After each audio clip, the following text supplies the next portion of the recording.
Hi everyone, it's Jenny, Joey and Jenny's Little Yellow House, and we're on YouTube and Instagram at Joey143Jenny, and we're on Facebook at Joey and Jenny's Little Yellow House. Okay, well, I'm back. I just have some things to show today, not really much project per se, but I wanted to show you, I cut out all of those little tickets and these labels that we stamped out, and man, they turned out so cool. I just love them, and I think they're gonna really be fun to play with. I love how this bluish green turned out, and then this pink that I think looks like faded red. I love how that turned out too, so I'm excited to play with those. I think it's gonna fill up my ticket little tub that I have, so I need to figure something else out. Maybe put them in my little ephemera pack, and these will go in with labels. So I wanted to show that. And then I had told you that I dyed some paper for my Groovy Journal, and so I wanted to show you that. I don't know if you can see it very well, but it's really they're really fun colors. So the yellow I used was the Rit dye. I just put a little bit in some water. I just wanted a soft yellow. But then I thought, you know what, I'm going to use those dye crystals. And so in another tub, I did that with red. And then the red, I don't know, turned out, I mean, it was fine. But one thing that I did notice is in water, the way I did it, the crystals just kind of move. They don't, even though they dissolve, they just kind of move around instead of like looking like Kool-Aid, where it's all mixed up. And so what I did was I just dipped paper in quickly. I didn't leave it very long. And then I put it on a sheet, put it on my, what did I do? Put it on a cookie sheet, I think. Oh my gosh, I can't even think now what I did with them. Put them on a cookie sheet, and then gosh, what did I do with these? Laid them, and then I ended up laying them out onto, not wax paper, but, oh gosh, another kind of paper, the kind you cook with, the brown, I can't even think now what I'm trying to say. Anyways, I laid them out to dry. And I had told you that I had put some stencils on them to try to get some stencils through, but I don't think I put enough on top, enough pigment on top to fully get it. You can see just a hint of shadow on some of them. Let me see if I can find one.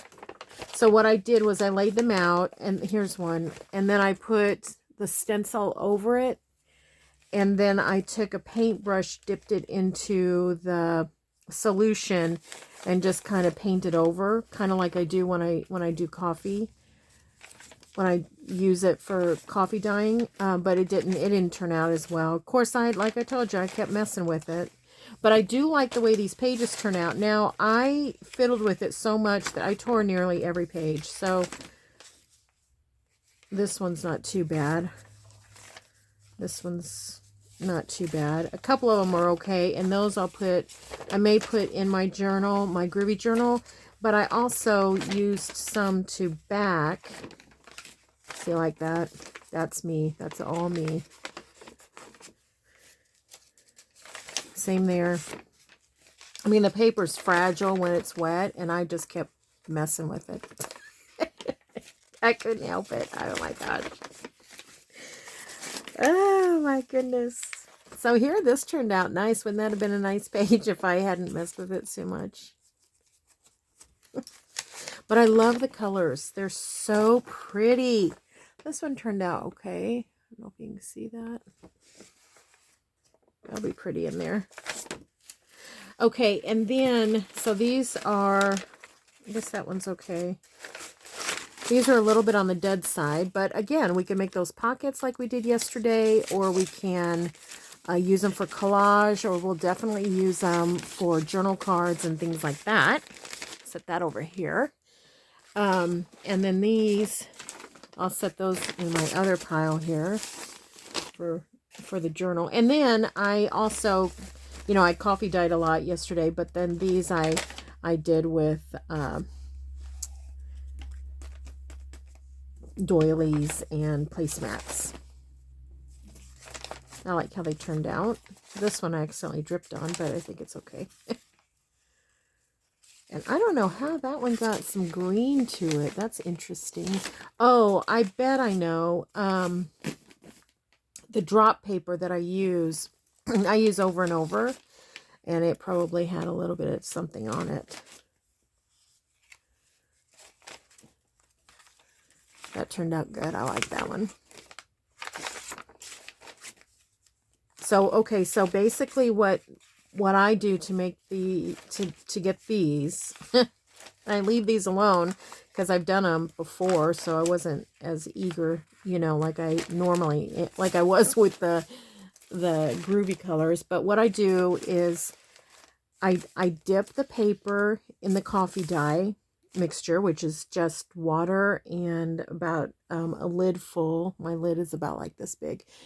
A lid full of instant coffee. So I mix that into just a dish tub that I got at the Dollar Tree, and I dip them in.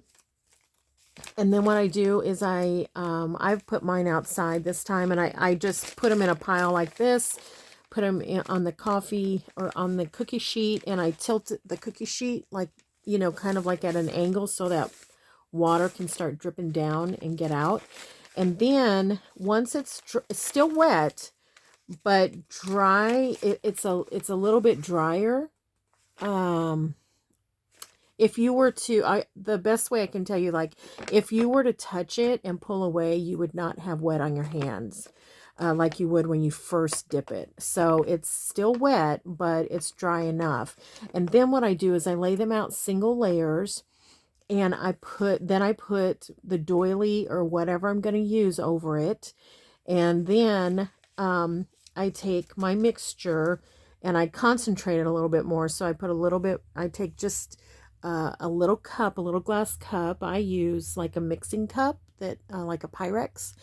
And I put about, maybe half of a cup of water. And then I make the solution as dark as I want it with the instant coffee. And then I just dab it on the placemat and I just let it soak in. And then because I've done it before, I can behave and let it just sit. And I let it sit overnight. And then this morning, when I peel it back, it comes back like this. Now, I'll tell you the difference between this and this as far as what I use. This is a very thin plastic vintage placemat. Very thin. And so it has, it doesn't have a lot of depth to it for that mixture to kind of soak. Whereas this is a table runner. It's plastic and it's a little bit thicker plastic. And so as that coffee sits in each of those little holes, it has a better concentration. Plus, the holes are a little bit deeper in the sense that they don't have like a mesh over them. Whereas, like an example in this one, it has holes, but it's almost like even the holes have a little mesh to them. They're not completely punched out. They have a little bit of mesh to them. So they're in the other room where I would show them to you, but maybe next time I'll show you.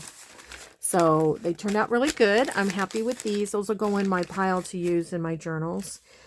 So just a reminder, this is the top of my journal. I'm still working on the bottom. I picked it back up. I had put it down while we were going through some, the family things with my mom and all of that. And that is going pretty well.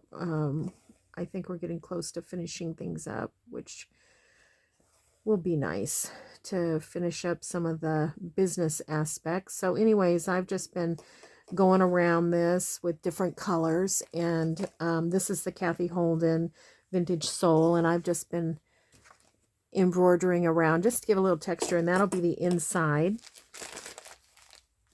Oops. So this will be the outside, that'll be the inside. Okay. And then I was making I was trying to make little pockets to put in here, but wasn't doing so good. This is the one my mom made me to teach me, to remind me how to do it. So I'll hold on to that. Very special, very, very special. In the meanwhile, I did find some more of my yarn. So some of these will be super fun colors. And then I'm also going to go over to my daughter, who is a yarn girl, and plus she has all of grandma's yarn.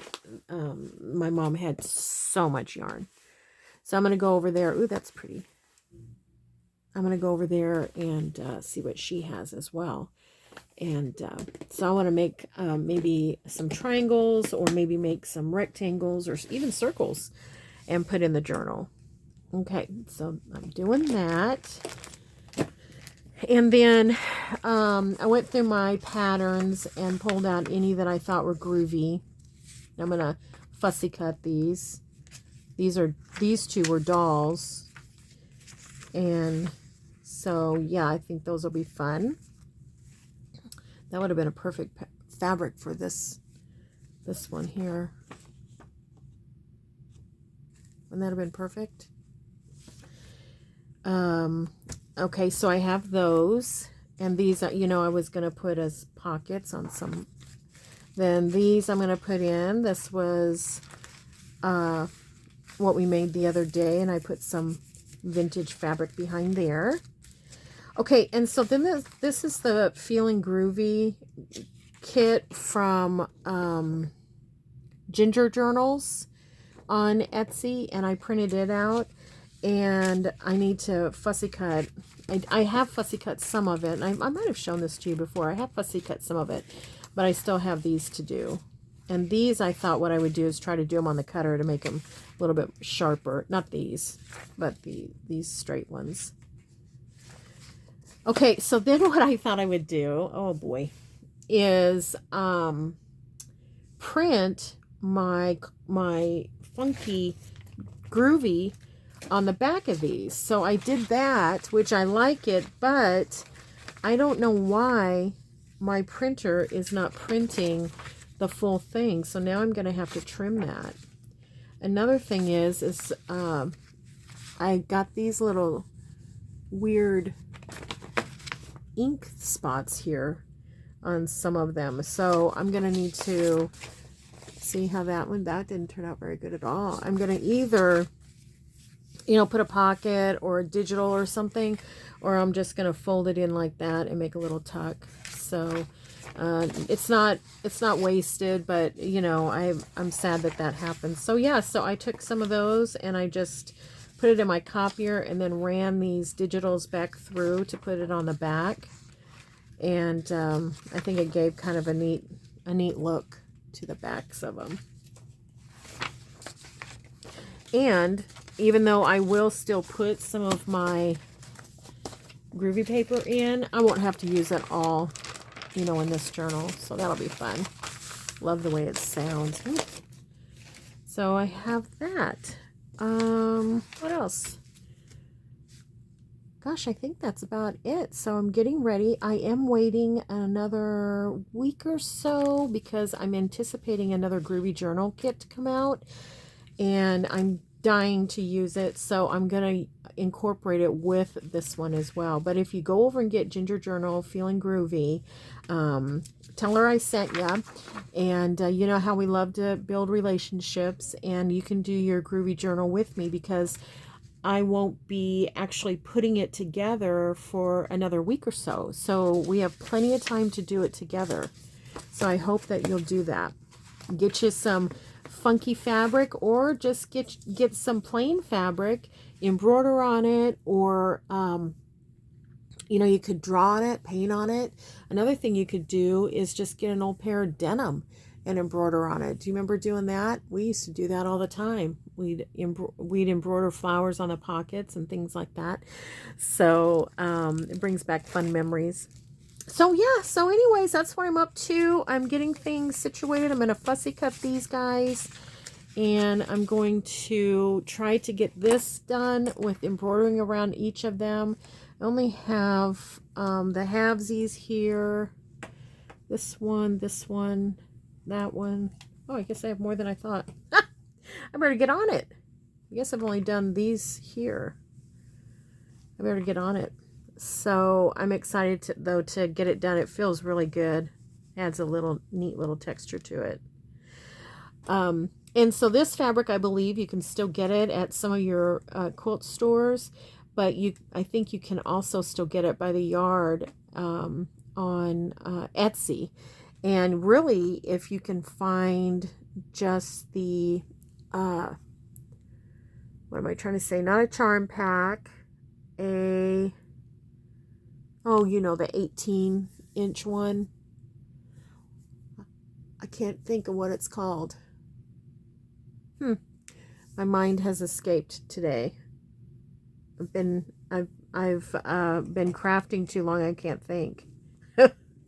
I need to get back to maybe doing a crossword puzzle or something so it generates the thinking part of my mind and not just the creative part of my mind. Anyways, I hope everyone has a great rest of the day. And just a reminder, we pray blessings over you and we want you to know that you're so loved. So we'll see you in the next video, everyone. Bye-bye.